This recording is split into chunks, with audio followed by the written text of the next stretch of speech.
Good morning, students. Students, in the last lecture, we have studied about the regulation of gene expression, and then we also studied about operon, where we have studied the example of lac operon. Now, in this session, we will be taking up the last part of this chapter, where we will be first studying about genomics, and then we will be taking up the human genome project, and then the last part of this chapter, that is DNA fingerprinting. So let us start with genomics. So the term genome, it was introduced by a scientist whose name was H. Winkler, and he introduced this term genome in the year 1920. Now what is a genome? Genome, it means the total genetic constituent of an organism, or you can also say the complete copy of genetic information, that is DNA, or a complete set of a chromosome of an organism is considered to be the genome of that particular organism. Okay?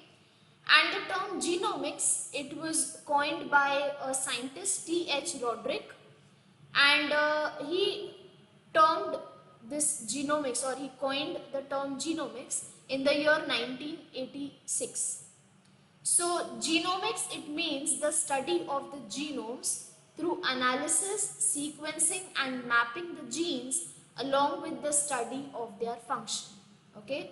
So what is genome? Genome is the total genetic constituent, or you can say the complete copy of the genetic information, that is the DNA or the complete set of chromosome of a particular organism.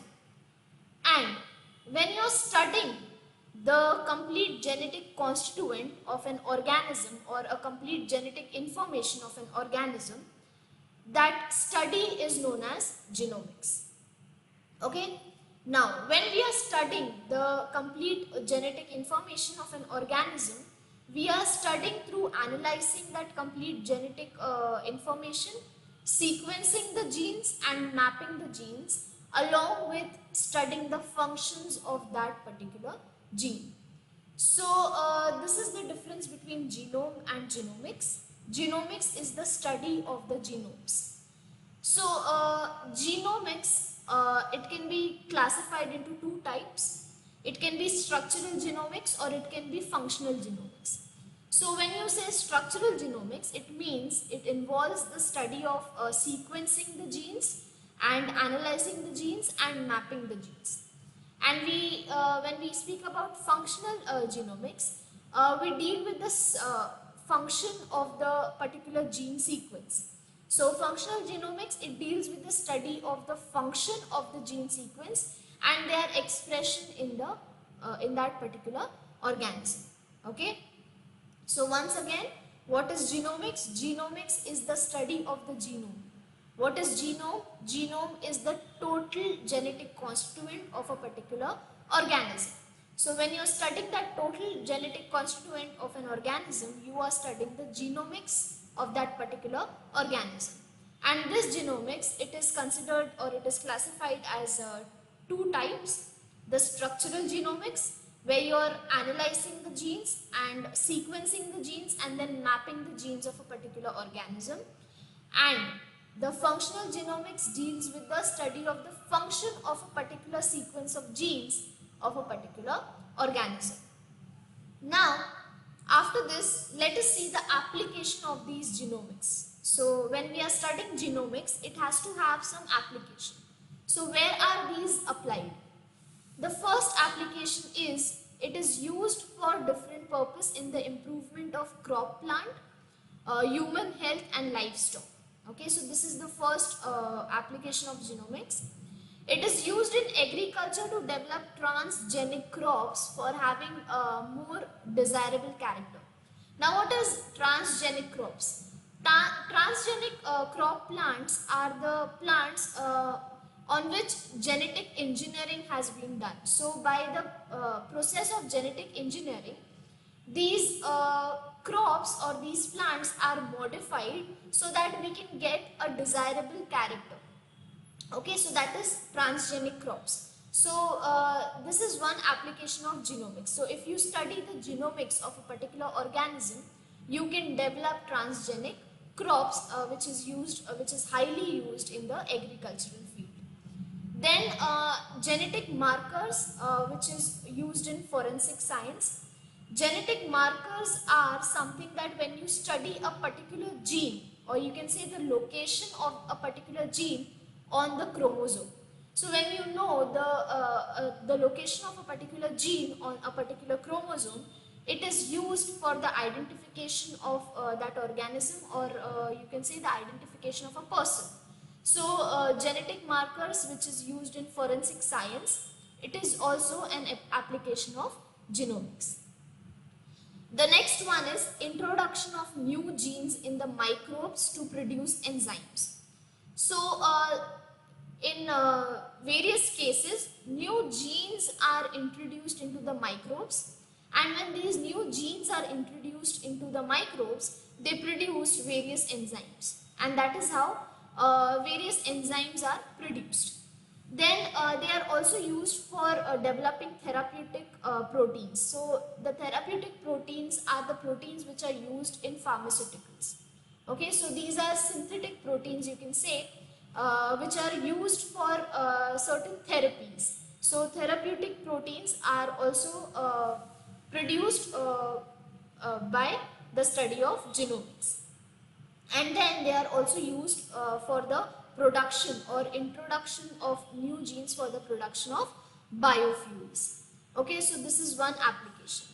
Then the last application that we are studying is, it is used for the treatment of genetic disorder by gene therapy. So it can be the genetic disorder can be cured, or it can be treated by the gene therapy, and for this gene therapy, genomics of a particular organism is to be studied.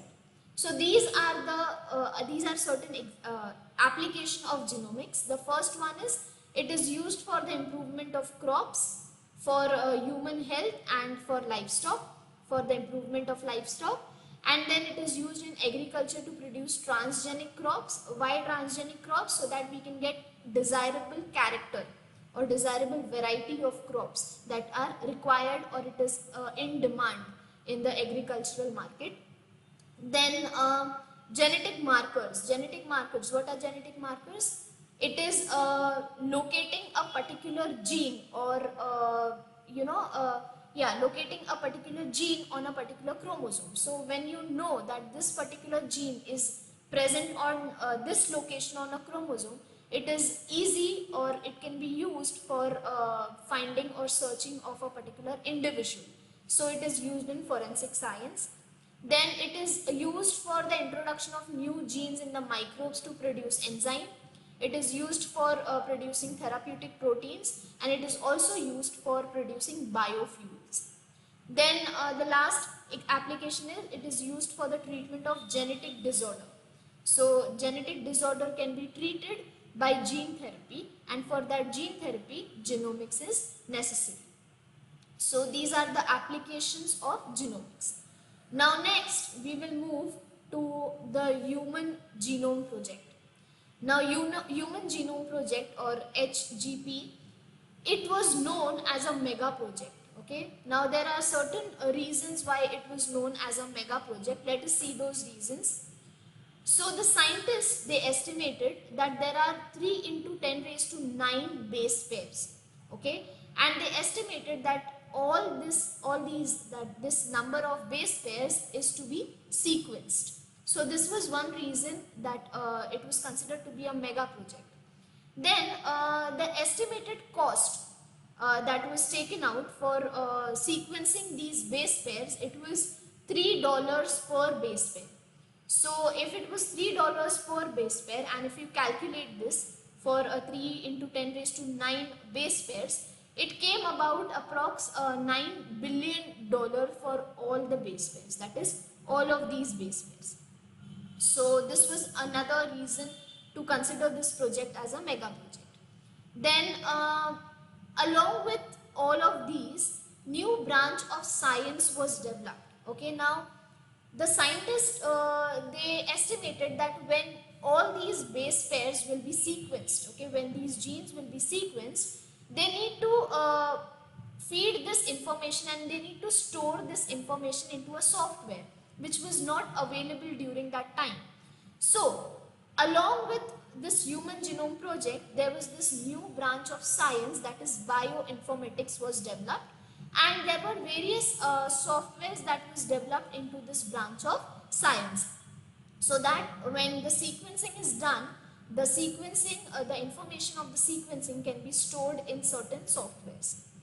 Then the next reason was that special committee was formed. So when this project was being carried out, there was some social, ethical, and there was some legal issues that was coming up. So to deal with these social, ethical, and legal issues, there were separate committees that were formed.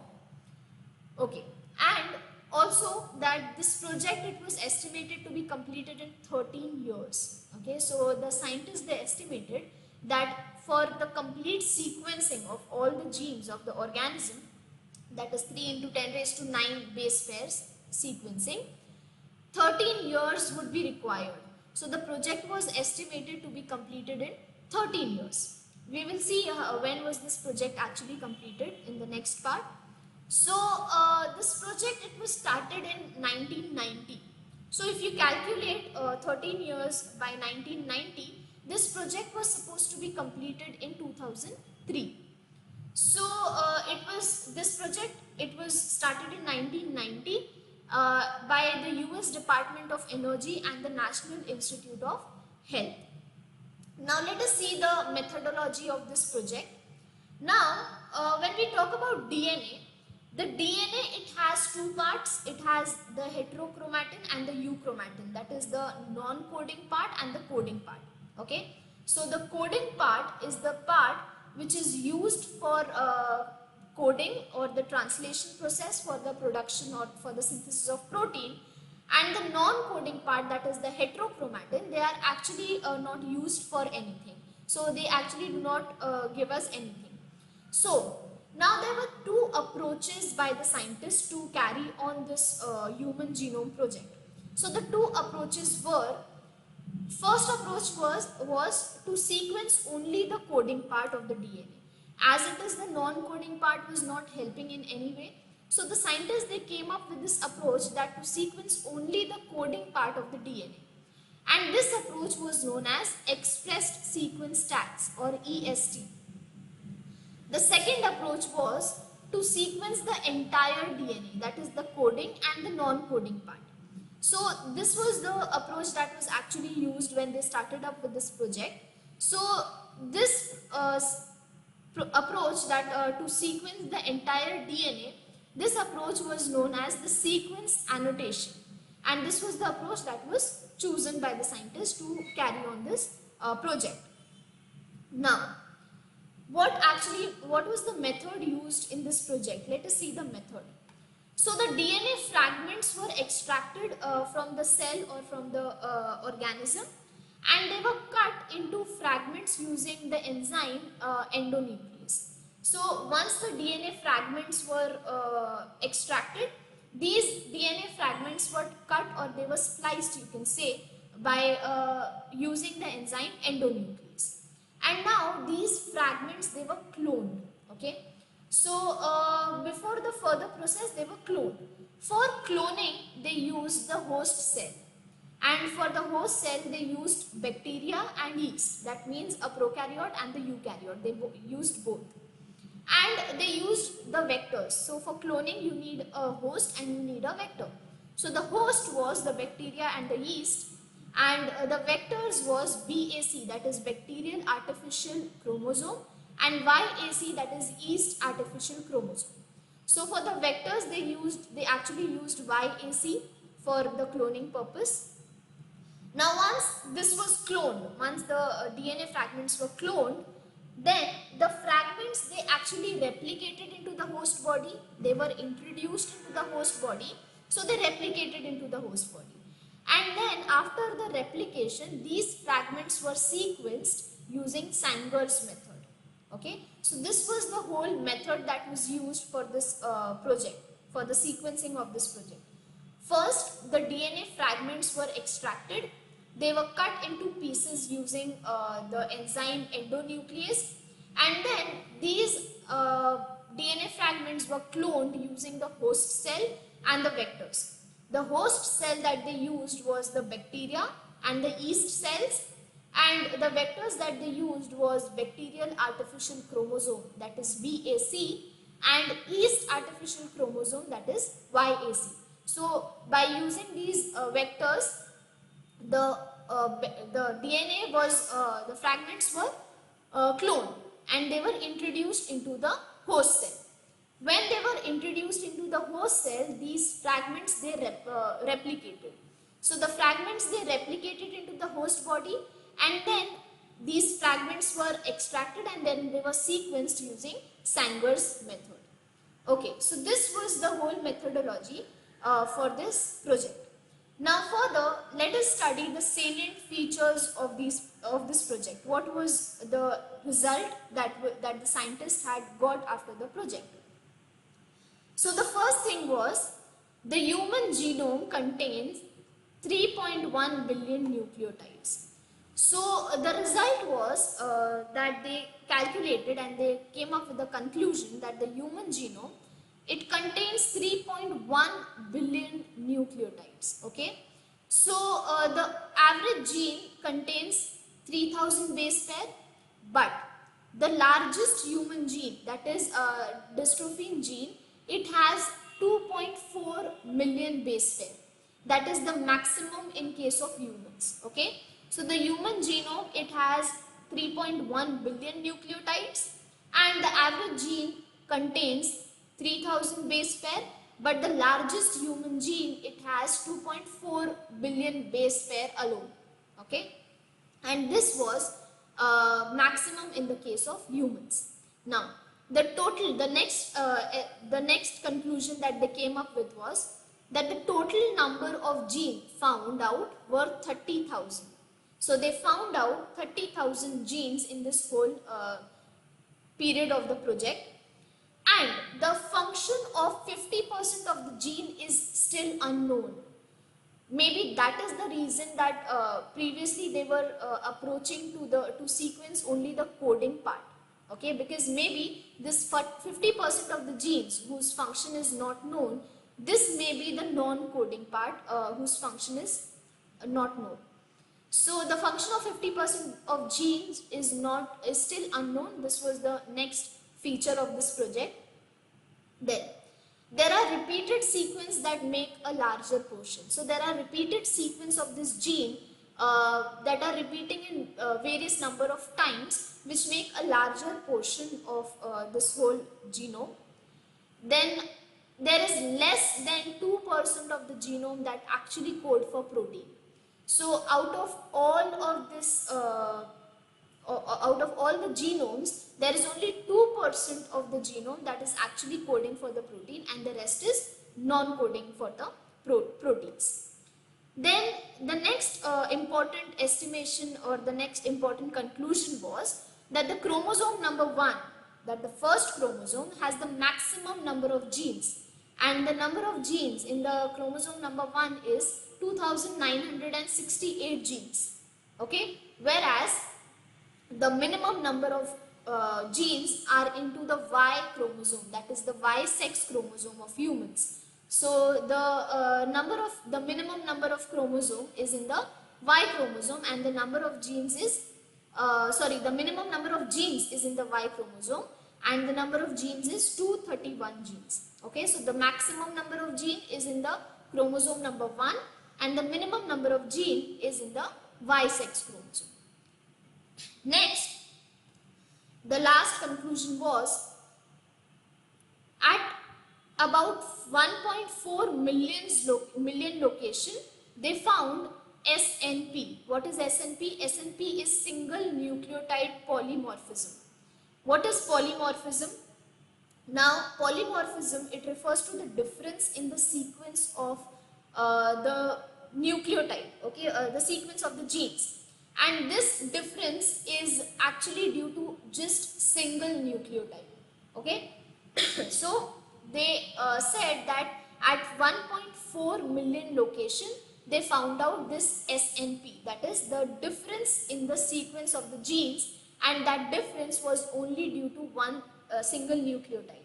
For example, you can see that you can take an example of, if suppose there is one gene which is having nucleotides as AATTCCGG, okay, and the second gene is all same, but at the place of A there is T, okay. So because of this one single nucleotide, there was a difference in this sequence of genes. So such difference was found at 1.4 million locations. Okay, so these were the salient features of this Human Genome Project.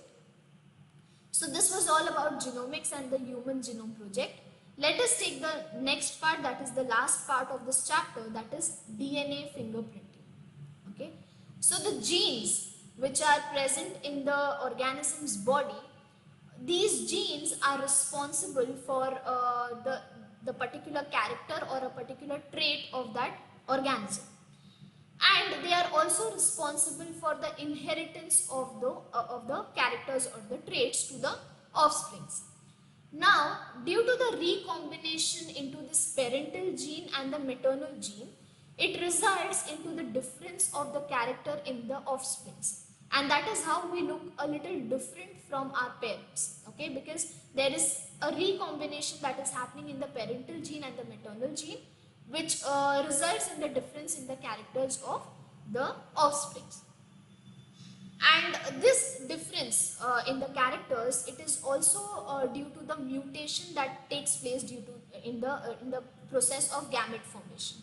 Okay, so there are two reasons for the difference in the character. One, the recombination into the parental and the maternal genes, and the second, the difference in the mutation during the gamete formation. So this is the reason that every individual, it has its own unique genetic makeup, and this unique genetic makeup, it can be called as fingerprint. Okay, so the technique developed to identify a person with the help of the DNA restriction analysis is known as DNA profiling or DNA fingerprinting, because every individual, they have their own unique genetic makeup. So the technique that was developed to identify a person by identifying that unique genetic makeup by the help of the DNA restriction analysis is known as DNA profiling or DNA fingerprinting. This technique of DNA profiling or DNA fingerprinting, it was given by a British geneticist whose name was Dr. Ali Jeffrey, and he gave this technique in the year 1984. So in the year 1984, this technique was given. So DNA fingerprinting technique, it is based on the identification of the nucleotide sequence present in the genome of the individual. So as we had discussed earlier, in the application of genome, it is used in forensic science. It is used to identify the nucleotide sequence present on the genome of a particular organism.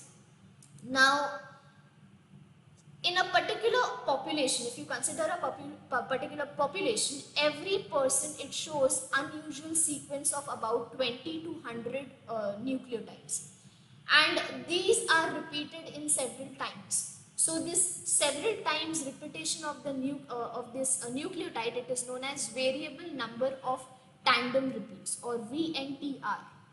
And the length of the region of this VNTR, it differs from person to person, and that is how they give a specific unique genetic makeup to every individual. Now let us further see the steps that are involved to study this DNA fingerprinting. So let us study the steps which are involved. The first step is isolation of the DNA. That means the DNA is recovered or the DNA is extracted from the body cell or the tissue of an individual. It can be the root of the hair or the skin, or you can say the blood of a particular individual. So the DNA is extracted from these cells and the tissues of the individual. This is the first step, that is the isolation of the DNA. This is the sample. Then, using the restriction digestion, The isolated DNA, it is treated with restriction enzyme, and this phenomena is known as restriction fragment length polymorphism. So using this restriction enzyme, the DNA, the isolated DNA fragment, it is cut into pieces. Okay, they are cut into DNA fragments, and these DNA fragments are of various length. And so this phenomena is known as restriction fragment length polymorphism, or RFLP. So once first the DNA extract is isolated, and then this isolated purified DNA using the restricted enzyme is cut into DNA fragments. Now let us see what happens next.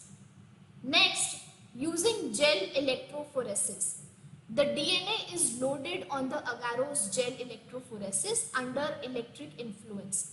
Now what is gel electrophoresis, or what is electrophoresis? It is a technique in which the DNA fragments are separated in the presence of electric influence. So this is a system, electrophoresis system, which is having two electrodes, that is the anode and the cathode. So what actually happens is, the DNA that is having negative charge, they move towards the positive pole, and this results into the formation of bands. So here you can see that there are various bands that are produced on this agarose gel.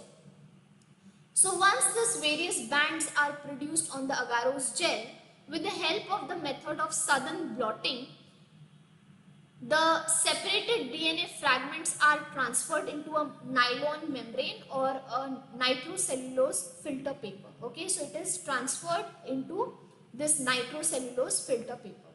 Now let us see what happens next. So this is the gel, okay, here this is the gel, and this is the filter paper on which it is transferred. So next, selection of the DNA probe. Okay, a known sequence of single-stranded DNA is prepared and it is obtained from the organism. So what is a DNA probe? It is a single-stranded DNA which is used to study the complementary nucleotide of it. So the DNA probe, it is obtained from the organism, and then it is used for the DNA hybridization technique. What happens in hybridization? In hybridization, the probe DNA, that is the single-stranded DNA which is extracted from the organism, it is added to the nitrocellulose filter paper which is already containing the host DNA. So this is the host DNA, and this host DNA is added up with the probe DNA. And this single-stranded DNA probe pairs with the complementary base sequence of the host DNA. Okay, so the single-stranded probe, it will pair with the complementary base pair of the host DNA, and this results into DNA-DNA hybrid. Okay, now once the DNA-DNA hybrid is obtained, the remaining single strands which are remnant are washed off because they are of no use once the complementary base pairs are linked or they are binding to each other. Next, this DNA-DNA hybrid is photographed. Now how it is done, let us study that. So the nitrocellulose filter paper is photographed on an X-ray film, and when it is photographed on an X-ray film, it is analyzed to determine the presence of the hybrid DNA, and that is how the whole DNA fingerprinting process is done. So students, this was all about DNA fingerprinting and the Human Genome Project. So with this we are completing this chapter, and in the next part we will be studying or we will be starting with the fifth chapter of your syllabus, that is Origin and Evolution of